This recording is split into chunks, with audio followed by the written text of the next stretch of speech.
అందరికీ నమస్కారం. మనం ఈరోజు ఈ వీడియోలో పర్సనాలిటీ డెవలప్మెంట్ గురించి డిస్కషన్ చేయబోతున్నాం. పర్సనాలిటీ డెవలప్మెంట్ అంటే మనల్ని మనం డెవలప్ చేసుకోవడం. ఒక మనిషి డెవలప్ అవ్వాలి అంటే తనను తను ప్రశ్నించుకోవాలి.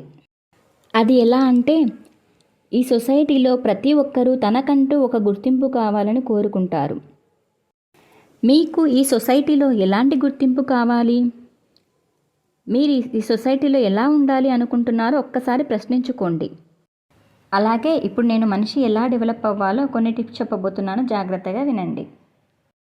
Tip number 1, start reading about psychology.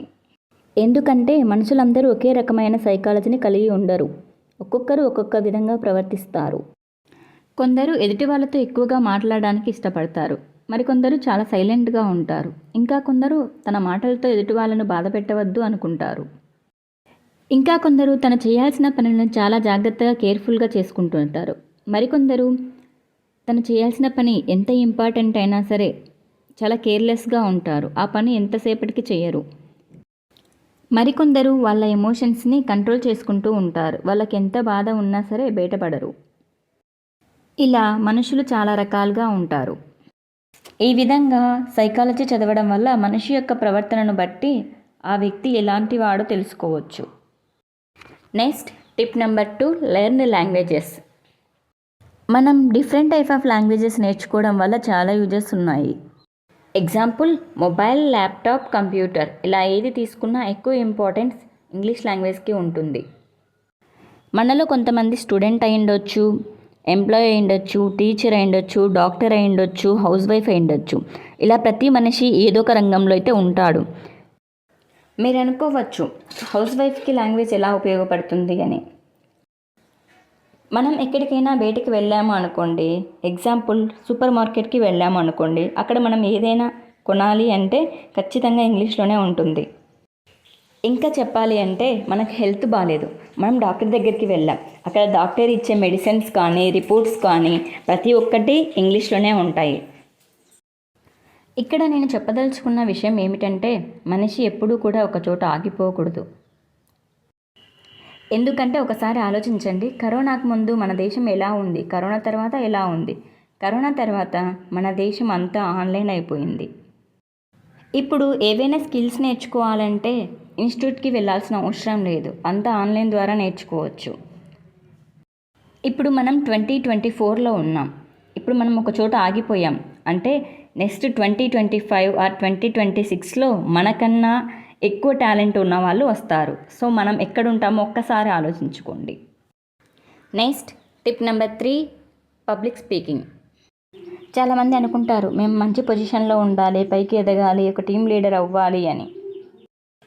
గుర్తింపు అందరూ కోరుకునేదే, కానీ మనకు ఒక సొసైటీలో మంచి గుర్తింపు కావాలంటే చాలా ధైర్యం ఉండాలి, ఎలాంటి స్టేజ్ ఫియర్ ఉండకూడదు.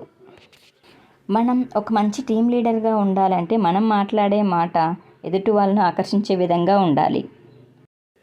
ఎందుకంటే మనం మాట్లాడే మాటే మన వ్యక్తిత్వాన్ని డిసైడ్ చేస్తుంది. కాబట్టి ఎప్పుడైనా ఎదుటివారితో మాట్లాడేటప్పుడు కాన్ఫిడెంట్గా మాట్లాడండి.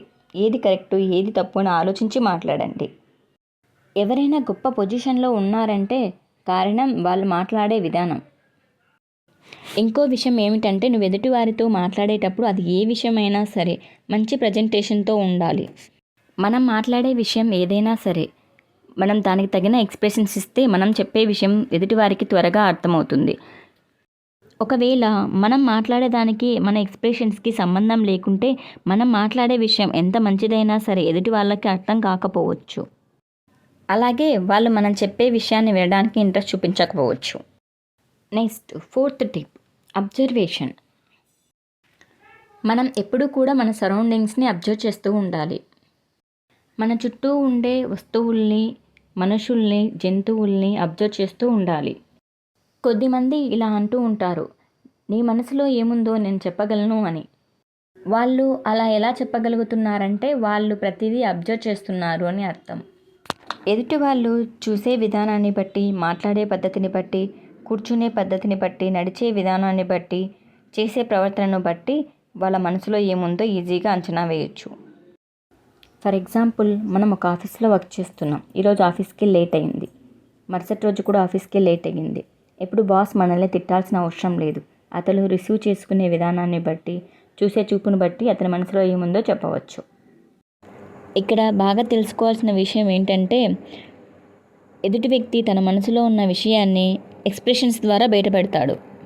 కాబట్టి మనం ఎప్పుడూ కూడా మన సరౌండింగ్స్ని అబ్జర్వ్ చేస్తూ ఉండాలి. Thanks for watching. Please like, share and subscribe.